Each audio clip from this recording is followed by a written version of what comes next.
ในใจเฮาว่าตามตรงเลยนะโดยเฮากะ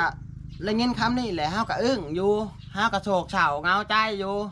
โดยแต่ว่าเฮาสิไปพัวพันกับเขาเฮาก็ยันเขาถูกยากลำบากน้ำเฮาเลยบ่กล้าไปนะถามว่าเฮาจะได้คืนบ่เฮาก็จะได้คืนอยู่ลูกเต้าเฮาจะเบิ่งแง่งบ่เฮาก็จะเบิ่งแง่งแต่เฮาก็ไปเองก็ไปบ่ได้นะแต่จิตใจนี่ก็อยากไปบ่ได้อยากทิมบ่ได้อยากทิมลูกทิมเมียบ่ได้อยากทิมโดยแต่ว่าเฮาอยู่ในสภาพนี่แล้วเฮาซอยเข้าบ่ได้เนาะนี่แล้วซอยเข้าบ่ได้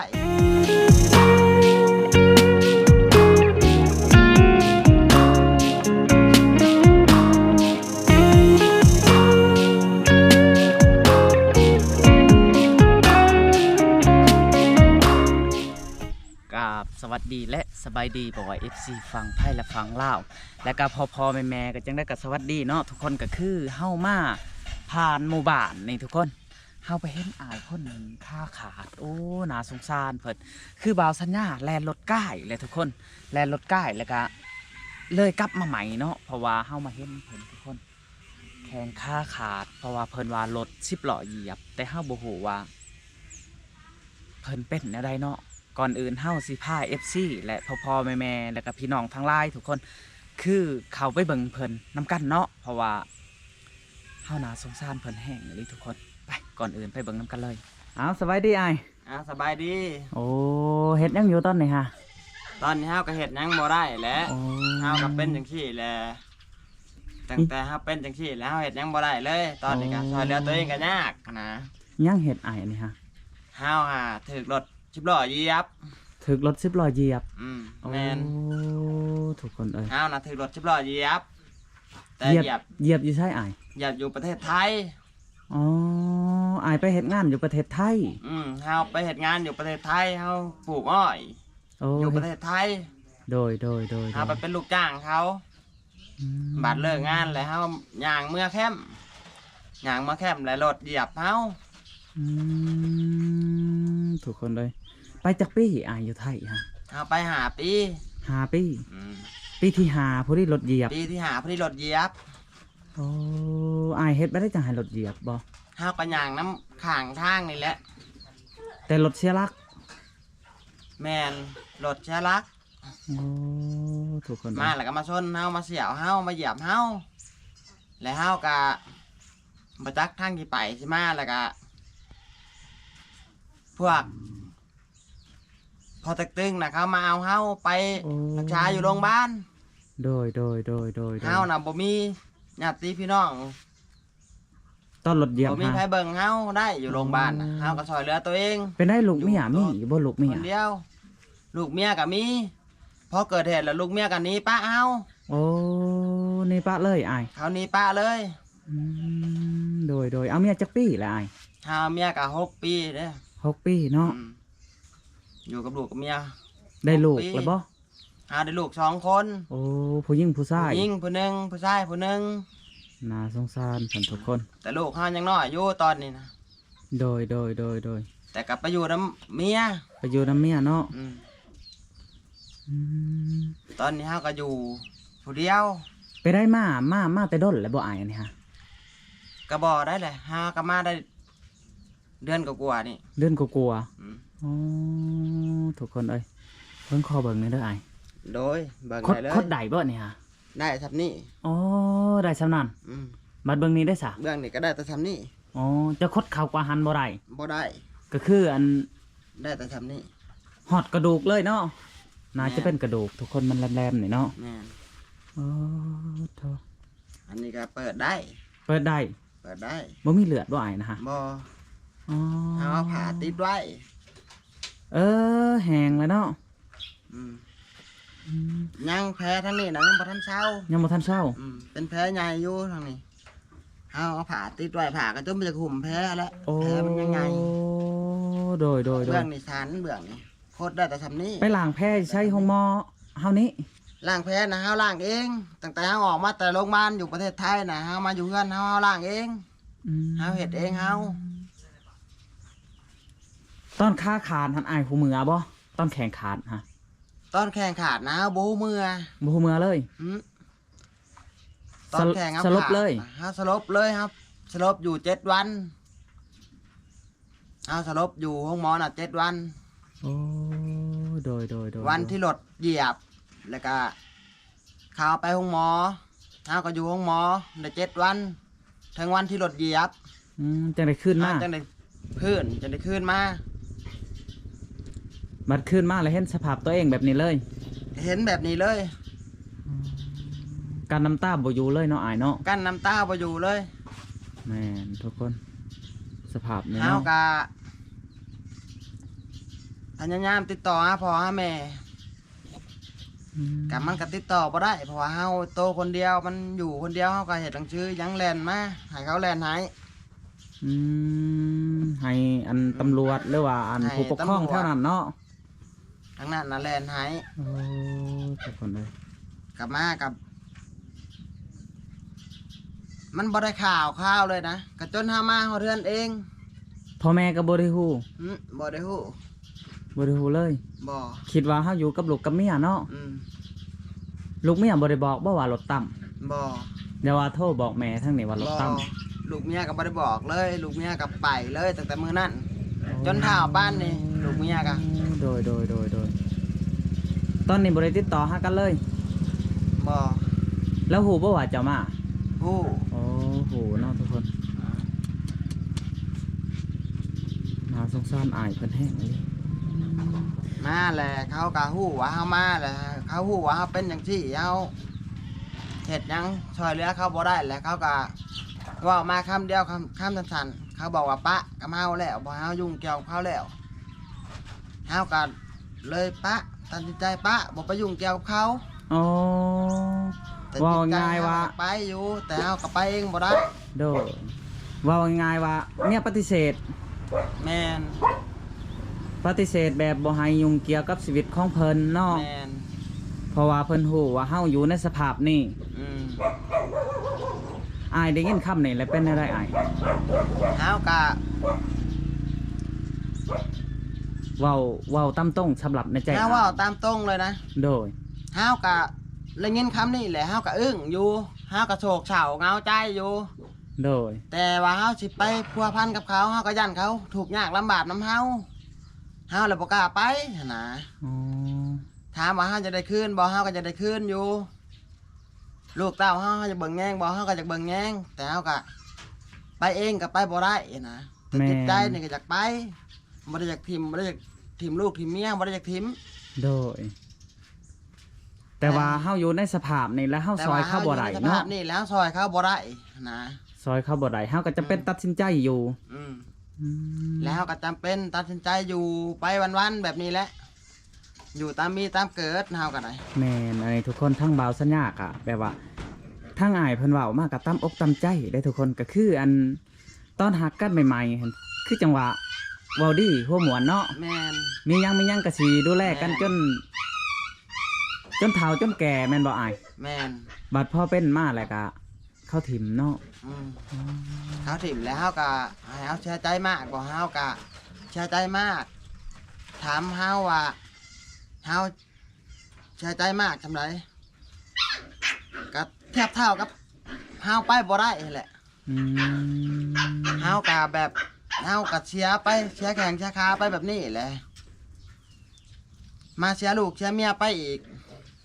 มันก็เป็นแบบซ้ำเติมน้ำใจเฮาแบบ คนปกติเขาสิหับบ่ได้ แม่น แต่เฮาน่ะก็อดกั้นใจหับให้ได้ กั้นใจให้ได้ ยอมหับ เนาะ ให้ได้ เพื่อชีวิตความอยู่รอดของเฮาเอง แม่น มันจะมีความทุกข์ก็ขอให้มันมีความสุขในใจลำพังตนตัวเจ้าของไปวันๆเพื่อความอยู่รอดนะ โอ้โดย แต่เฮากับบ่มีหยัง แม่นทุกคน ก็คืออันคารักษาในไล่ไปได้อาจจะ ค่ารักษานี่270,000 บาทเฮายังบ่ทันมีให้เขาพอดี ยังบ่ทันได้ให้เขา ยังบ่ทันให้เขา เขาเจ้าบ่โทษท่วงบ่ เขาก็โทรมาถามอยู่นานๆเขาโทรมาถามทีนึง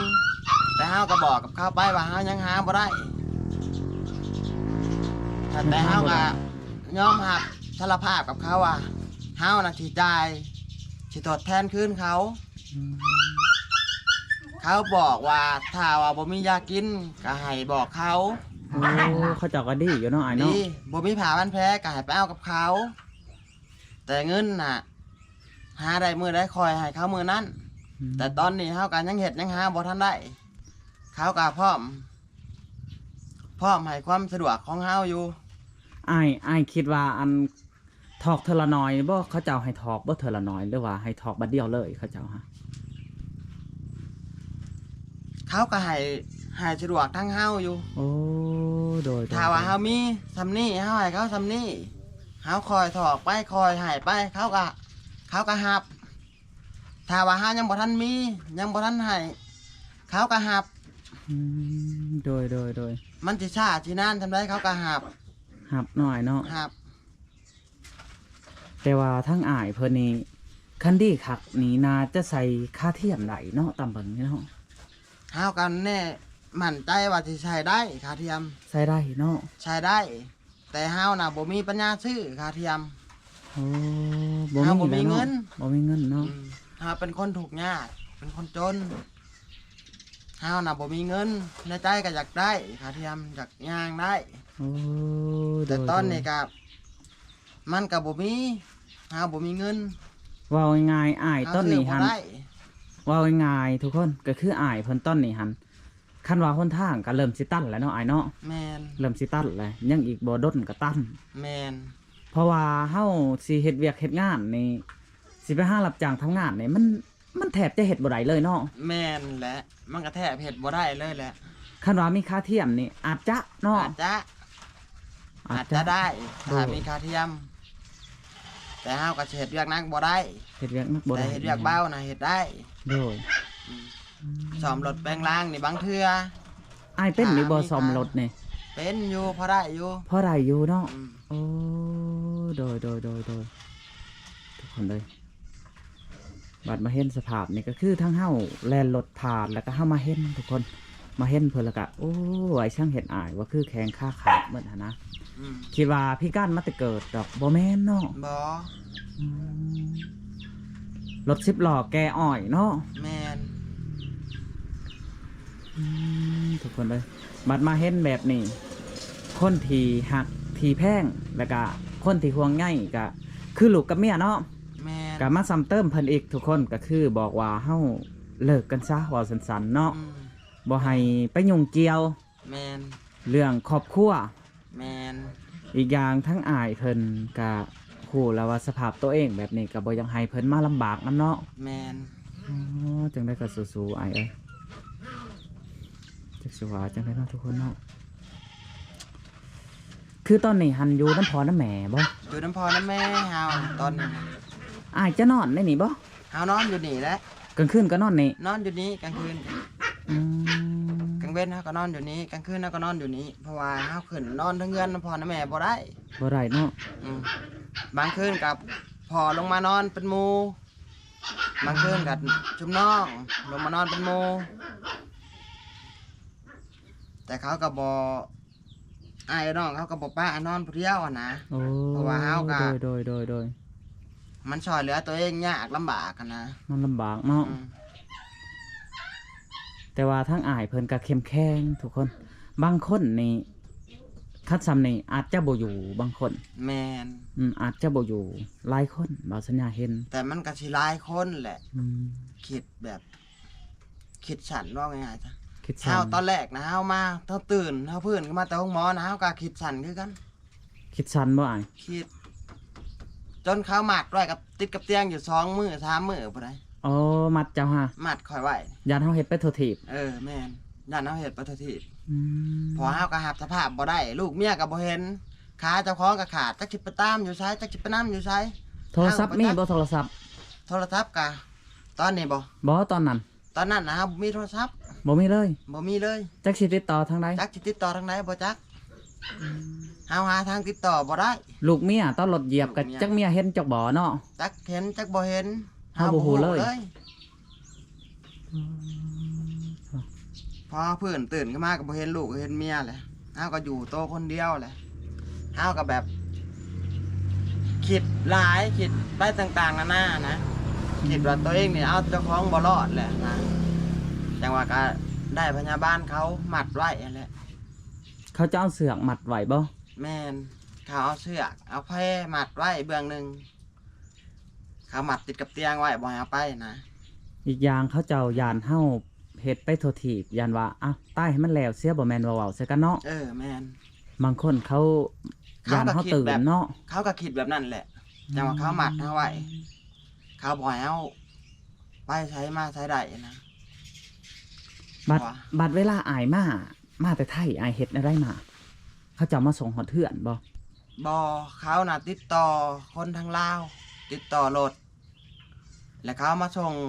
ฮอดต่อเขต โอ้เขตต่อเขต อืม โดย แล้วเขาก็มาส่งให้เฮาขึ้นรถเขาก็บอกกับ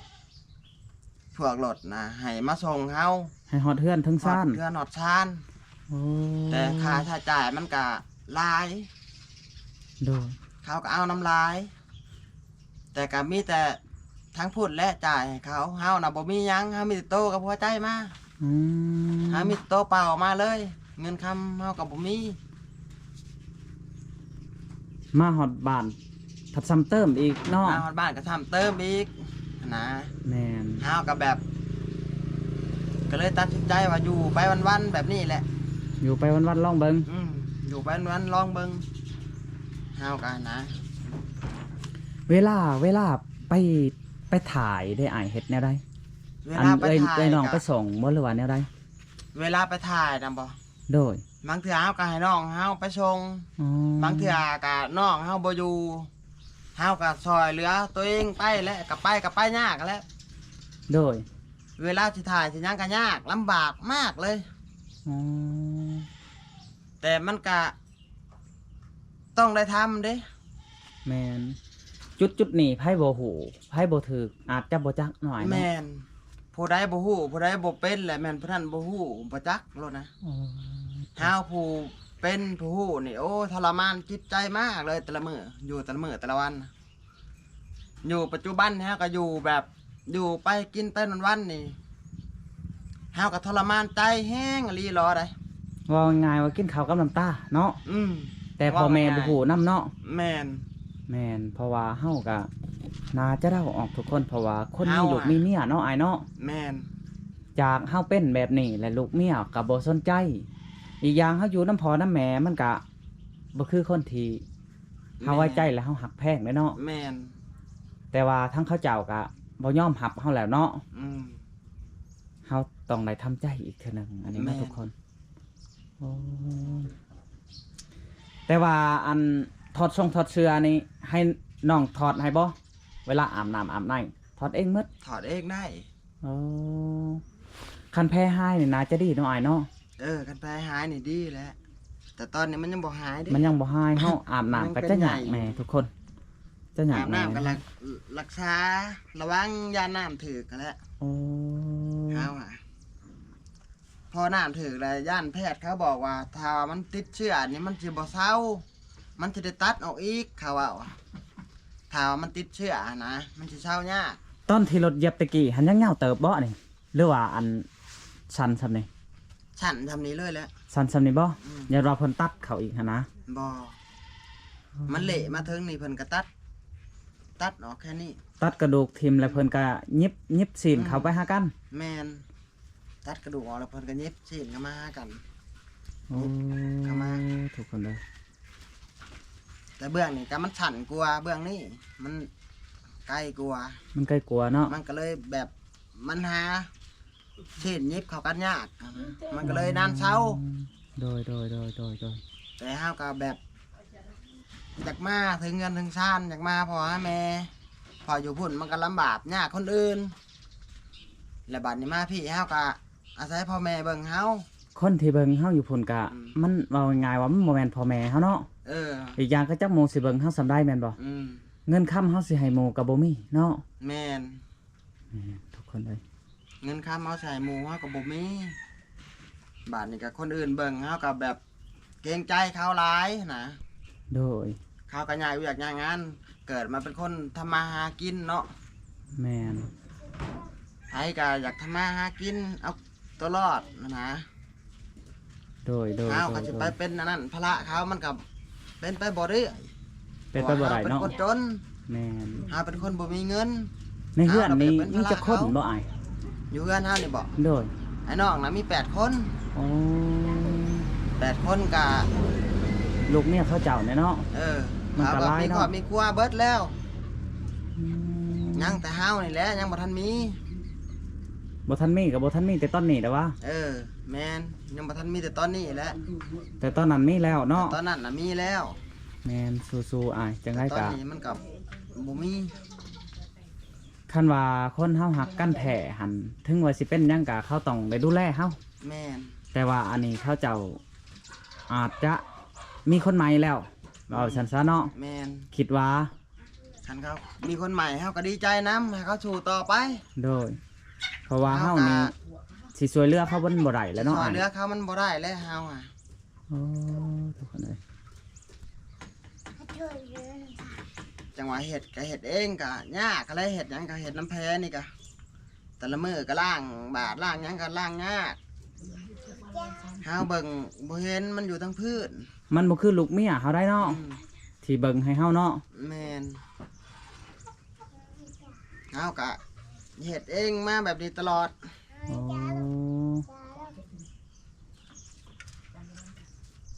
จะว่าไปได้ไอ้เอ้ยสู้ๆไปหั่นแหละ จังหวะนี่แหละเฮาก็บ่จักแนวเฮ็ดคือกันลูกเมียถิ่มเฮาไปแล้วก็ถิ่มไปขอให้เขาไปดีให้เขาพอแต่สิ่งดี แม่ ๆ น นั่นนะ ก็บ่อยากให้มาลำบากนํเฮาเนาะ เฮาก็บ่อยากให้มาลำบากนำเฮาอีกนั่นนะ โดย เพราะว่าเฮาก็ช่วยเหลือตัวเองก็บ่ได้แหละ แม่น สิไปช่วยเหลือคนอื่นสิไปเบิ่งดูแลคนอื่นก็คือสิยากอะนะเขาคิดบ่มันถึกคือเขาบอกเขาไปนะกะมันก็ถึก